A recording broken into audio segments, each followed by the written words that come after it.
deviens dingue. Et tu poses ce genre de questions. Et ton mari qui te dit, mais si tu dis, tu dis, ah, je vais me remarier. Bébé, tu vas te remarier combien de temps après? Bah, je vais me remarier 2-3 mois après. Hein. Mais bébé, pourquoi? Une femme que tu as mariée, que tu as épousée, que tu dis aimer, si elle n'est plus de ce monde, bébé.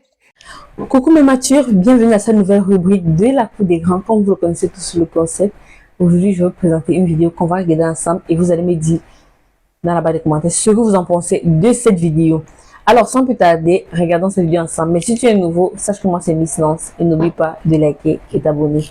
Moi après, tu vas un peu observer. Attends ma chérie, attends ma chérie s'il te plaît. Attends ma chérie, s'il te plaît. Je vais récapituler ce que tu es en train de dire là parce que je me croirais dans un dessin animé de Alice au pays des merveilles. Ça veut dire que, parce que tu sais, je vais te dire une chose ma petite. Hein. Où tu es là, tu as pris ton petit déjeuner. Je sais que tu as pris du café au lait avec de l'omelette farcie, avec un peu de jambon là-dedans parce que je vois un numéro de France. Donc, à midi, tu as mangé quelque chose, peut-être de la salade César. Là, peut-être tu as pris un petit goûter. Donc, où tu es là, tu es rassasié jusqu'à tu es à l'aise. Parce que ce que tu es en train de me dire là, ma chérie, c'est dans Alice au pays des merveilles, on voit les choses comme ça. Toi, tu es marié, parce que les gens qui sont rassasiés, leur causerie parfois, c'est comme ça. Hein. Toi, tu es marié, tu es assise avec ton mari à la maison. Vous n'avez pas causerie, tellement que vous êtes à l'aise. Hein. Et toi, tu lui dis, bébé, si demain je partais, je disparaissais, qu'est-ce que tu deviendrais? Parce qu'il faut être rassasié. Parce que là, c'est chose Cendrillon et le prince là. Là, on est dans une histoire digne d'un film de Cendrillon. Hein. Bébé, si je disparaissais, qu'est-ce que tu deviendrais? Tellement que tu es en confiance, tellement que ton mari t'aime à la folie, ça veut dire que tu deviens dingue. Et tu poses ce genre de questions. Et ton mari qui te dit, mais si tu dis, tu dis, ah, je vais me remarier. Bébé, tu vas te remarier combien de temps après? Bah, je vais me remarier 2-3 mois après. Hein. Mais bébé, pourquoi? Une femme que tu as mariée, que tu as épousée, que tu dis aimer, si elle n'est plus de ce monde, bébé, est-ce que c'est dans 2 mois tu dois refaire ta vie, bébé? Tu devais rester à vie célibataire. Bon, ça, il faut être rassasié. Non, pas à vie, mais au moins 1 an, 2 ans. Bon, écoute, qui repasse sa vie 1 an, 2 ans après? Mais tu as déjà, ma chérie. Est-ce que ça a de l'importance, ma chérie? Est-ce que tu penses pas que, est-ce que tu penses pas que les gens ont des problèmes plus sérieux que ça, ma chérie? Est-ce que tu penses pas que les gens ont des problèmes plus sérieux? Depuis là, ça fait qu'on est fâché, j'ai fermé les frontières, je boude depuis, ça fait plusieurs mois maintenant, je boude, 2 mois comme ça, je boude. Ah, ma chérie, est-ce que tu penses que... C'est sérieux, ma coach. Oui, mais, ma chérie, ça veut dire que la personne ne t'aime pas. Ma chérie, si tu as déjà que le monsieur, il a refait sa vie 2 mois, 1 an, 10 ans après, est-ce que c'est ce qui va te faire revenir sur cette terre, ma chérie? Ma chérie, toi tu es vivante, tu as causerie de au-delà. Mais ça veut dire que tu es rassasié jusqu'en... Tu es tellement à l'aise que ça te dépasse. C'est folie qui est en train de... Parce que Koutoukou rend fou. Mais quand on est trop à l'aise aussi, on peut devenir fou. Parce que je pense que toi, c'est ça.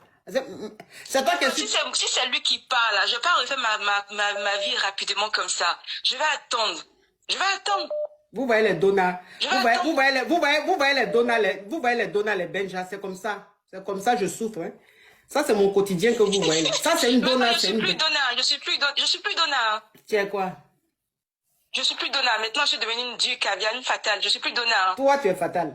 Toi-même, ça veut dire que tu es même la présidente de l'organisation des tontines, des réunions de famille, des donnas et des benjas. Et que tu es au sommet. Et que sans toi, l'association s'écroule. Tu comprends un peu le truc?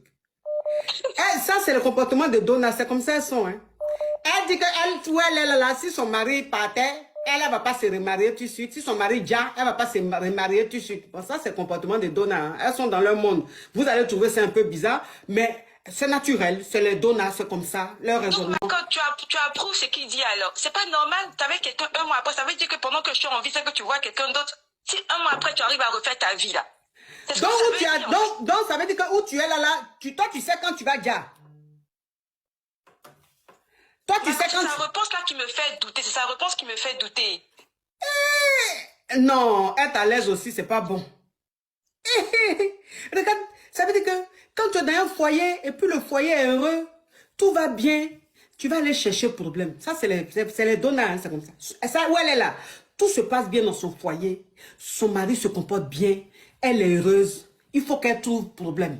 Il faut qu'elle trouve problème. Donc, comme il n'y a pas de problème, le monsieur n'est pas infidèle. Le monsieur s'occupe bien d'elle. Il faut qu'elle aille chercher. Maintenant, elle allait chercher l'histoire de elle quand elle va décéder là. Qu'est-ce que son mari va faire après son décès? Voilà son palabre qu'elle est. Voilà le palabre de quelqu'un qui ne parle pas à son mari depuis une semaine. Qui est là. Est-ce que quand vous-même vous écoutez ça, est-ce que vous trouvez ça... Ma chérie, c'est toi qui es sur ton profil là? Oui, ma coach. Tes lèvres là, c'est naturel? Oui. Parce que ta photo de profil, ils sont en train de regarder la façon dont tu as fait tes lèvres là. La façon dont tu as fait tes lèvres là. Ça veut dire que toi, la petite fille là, tu vis l'amour, tu dors l'amour, tu respires l'amour. Ta vie tourne autour de l'amour. Et puis toi, tu dois frapper les pipes. Grave. Parce que les lèvres que je suis en train de voir là, que tu as fait comme ça là. Mais pourquoi toi, une femme mariée, tu mets... C'est vrai, ma coach. Qu'est-ce qui est vrai? C'est vrai pour les pipes, c'est vrai. Ah mais tes lèvres que je vois, tu dois être très forte en pipe. Hein? Donc écoute ma chérie, s'il te plaît. Hein? Il y a des problèmes plus sérieux sur cette terre. Hein? Tu comprends? Et puis arrête de... Tu es vivante, tu es en train de faire palabre après ton décès. C'est quoi les choses comme ça là? Hein? C'est quoi les choses comme ça là? Je ne sais jamais avec qui on va laisser nos enfants, c'est ça. C'est ça, ma coach. C'est pour voir avec qui tu vis. Il faut voir. C'est ça, ma coach. Mon cher, c'est... En tout cas, ça me fait mal, ma coach. C'est pas, tu comprends pas, peut-être, mais ça me fait très mal. Quelqu'un qui n'est plus les pieds à peine, il refait sa vie. Ça veut dire peut-être que les sentiments sont pas vrais. Ah, Seigneur Jésus. Là, ça, c'est la meilleure, quoi. Ça, c'est la meilleure. Depuis que je suis née, c'est la première fois qu'il entend ça. Quelqu'un qui fait palabre avec son mari de son décès. Et que elle est vivante, hein. Et puis c'est après son décès, là. C'est que son mari va faire, là. Tellement qu'elle est amoureuse. Kabia te dit ça, un mois après, il va refaire sa vie. Ça fait mal, ma coach. Ça fait très mal. Si Papa Kabia me dit ça, parce que tu penses que moi, je vais avoir ce genre de causerie, hein, le monsieur, là. Maintenant, pourquoi je suis en train de vivre ma best life? Je vais parler de décès à le monsieur, là. Pourquoi? Même si ça m'arrive, même qu'il se remarie, une semaine après, je suis déjà parti. Qu'est-ce que ça fait? Ça va changer quoi? Au revoir, ma chérie. Hein? Tu es trop rassasiée. Hein? S'il te plaît, les gens ont des problèmes là. Au revoir. Ah non, vraiment. Je souffre. C'est comme ça que je souffre. Hein? C'est comme ça que je souffre. C'est mon quotidien que vous voyez là. Ah, elle est trop rassasiée. Ah non, vraiment. Je souffre. C'est comme ça que je souffre. Hein? C'est comme ça que c'est mon quotidien que vous voyez. Waouh. Donc, elle est à l'aise dans son foyer, mais la question qu'elle se pose, c'est est-ce que après son décès, son mari va rester fidèle? Et son mari lui répond, après ton décès, 3 mois après, je vais refaire ma vie. Elle fait les problèmes au point où ça fait déjà 1 semaine, 2 semaines, elle ne parle pas avec son mari à cause de ça. Pour son décès, pourtant elle est vivante. Waouh! Là, elle est trop à l'aise. Comme on dit souvent, trop à l'aise parfois n'est pas bien. Trop à l'aise te fait penser des choses, ça te fait réfléchir, ça te fait... Tu vois que c'est trop beau pour être vrai. Donc du coup, tu commences à creuser le fond de ce qui n'existe même pas. Ou bien de ce qui n'existe pas encore. Dans tous les cas, dis-moi ce que vous en pensez dans la barre des commentaires. Surtout, n'oubliez pas de faire ceci et partager pour montrer à d'autres personnes. À plus.